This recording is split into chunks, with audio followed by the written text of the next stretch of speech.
क्योंकि वो अपने मुद्दे, चाहे अपनी विधानसभा का हो क्योंकि मेरा प्रथम बार था, या मेरी विधानसभा का, तो हम डिस्कस करके उसको विधानसभा में रखते थे। कोविड काल जब रहा तो हमने दवाई उपलब्ध कैसे हो, चिकित्सक कैसे दे, ध्यान रखें, इसके लिए विधानसभा में चाहे गैरसैंण हो चाहे देहरादून हो, उस मुद्दे को उनके साथ मिलकर हमने निकाला। किसानों का मुद्दा हो कि भाई गन्ने का भुगतान कुछ होते, गन्ने के दाम नहीं बढ़े, उर्वरक के दाम बढ़े, कि किसान की आय दोगुनी कैसे हो। क्योंकि जो भारतीय जनता पार्टी ने नारा दिया था कि किसान की आय दोगुनी होगी, लेकिन किसान की आय दोगुनी नहीं होकर व्यापारी जो खाद है उसके लिए उसको उन्होंने उठाने का काम किया और उनके साथ रहकर सीखने का मौका।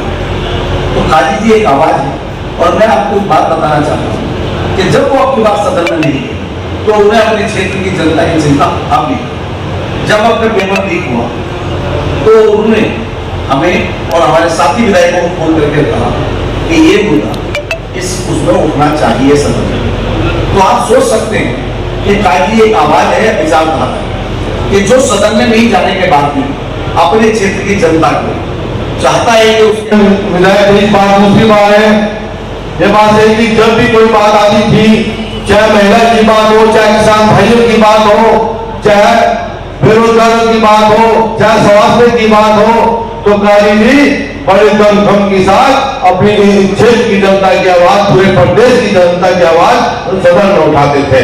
चाहे इकबाल नील का मामला हो, 2017-18 से लगभग 100 करोड़ का बकाया, चाहे गन्ने का रेट बढ़ाने की बात हो, चाहे हमारे किसान भाइयों को कि एक टाइम खाद की नसीब नहीं हो रहा था, चाहे खाद दिलाने की बात हो, कोई भी बात हो, हम सब मिलकर काजी जी हमारे भाव खाते थे, हम सब मिलकर उनके साथ एक होकर अपने क्षेत्र की जनता के लिए, अपने प्रदेश की जनता की पत्ता कोई भेज रखा था बीजेपी ने कि कोई चैनल ऐसा था जो सिर्फ उनकी पार्टी के लिए काम करता है, तो ये लगातार उनकी मुहिम जारी रहेगी। हाँ, मेरे लोगों को टारगेट करने की कोशिश भी जारी है। अभी वहाँ उनका ठेकेदार साहब यूनुस भाई को अभी उठाया पुलिस ने। सवाल ये है कि क्यों उठाया, एक व्यापारी को, जिम्मेदार आदमी को उठाकर पुलिस चौकी ले गए और फिर एक भारतीय जनता पार्टी के नेता को बुलाकर उनके हवाले कर दिया। अब वो कान में उनसे क्या कहते चले गए वो तो अभी उनसे बात कर ही पता चलेगा। और मैंने जो बात कही ये पुलिस चौकी मंगलौर के सीसीटीवी कैमरे से भी निकल सकती है कि भारतीय जनता पार्टी के प्रवक्ता को उनके हवाले क्यों किया गया। जाते हुए दिख जाएंगे वो, जहाँ तक मैं उम्मीद करता हूँ अगर देखा जाए तो ये सारी चीज़ें ये एक संशय पैदा करती हैं कि पुलिस अधिकारी अभी तक उनकी मंशा लोकतंत्र को जिंदा रखने की है, लेकिन एक उनकी दबाव सहने की भी सीमा है।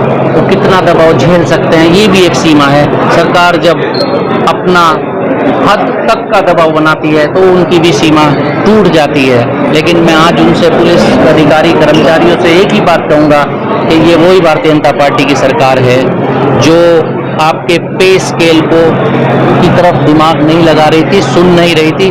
मैं ही मेरे पार्टी के प्रदेश अध्यक्ष करण महाराज जी, हमारे विधायकगण विधानसभा में आपकी आवाज़ बनकर उठे थे और हमने आपकी लड़ाई लड़ी थी। तो हमने तो ओल्ड पेंशन स्कीम हो या कोई हो, हमने हर वर्ग की, मजदूर, किसान की, उद्योगपति की, छोटे व्यापारी की, तो सबकी आवाज़ उठाने का काम किया और फिर करेंगे, चाहे विधानसभा के अंदर मैं रहूं या विधानसभा के अंदर मैं ना रहूं। आज हम लोगों ने एक मुहिम चलाई है।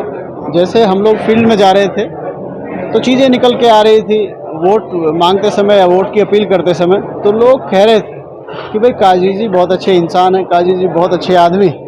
और उन्होंने सदन में किसानों की आवाज़ उठाई, बेरोजगारों की बात उठाई, मजदूरों की बात उठाई, लाचारों की बात उठाई, तो तमाम तरीके से बातें निकल करके आ रही थी। लोग कह रहे थे कि अब की बार 2017 से 22 के बीच में मंगलौर की पहचान उत्तराखंड में काजी जी की वजह से थी। काजी जी ने तमाम मुद्दे उठाए और ये आवाज़ कहीं ना कहीं 2000 में जब बसपा के नेता चुन करके सदन में गए, मंगलौर की आवाज़ दब गई। मंगलौर के तमाम मुद्दों की आवाज़ दब गई। तो इसी आवाज़ को बुलंद करने के लिए हमने एक मुहिम चलाई कि ये आवाज़ जो है इसको सदन में भेजिए ताकि काजी जी आपकी आवाज़ उठा सकें। जिस तरह कहा जा रहा है कि जो बीच में अधूरी जितने भी कार्य अधर में लटके सब पर हम लोग काम करेंगे। देखिए, कांग्रेस पार्टी जो है सर्वधर्म समभाव की बात करती है, डेवलपमेंट की बात करती है, विकास की बात करती है। हम लोग प्रगतिशील लोग हैं। आपने देखा होगा हमारी पार्टी का पहले से जो विचारधारा है वो सबको साथ लेकर के चलने की है। और कुछ मीडिया के लोग तोड़ मरोड़ कर बयानों को पेश करते हैं और उसका पॉलिटिकल बेनिफिट लेने का प्रयास करते हैं। मेरा उन लोगों से भी आग्रह है कि जोड़ने की राजनीति करो। भारत सबका देश है, इसमें हिंदू, मुस्लिम, सिख, ईसाई ये सबका देश है। इस देश को पॉलिटिकल राजनीतिक फायदे के लिए तोड़ने की बात मत करो, इस देश को जोड़ने की बात आप करो।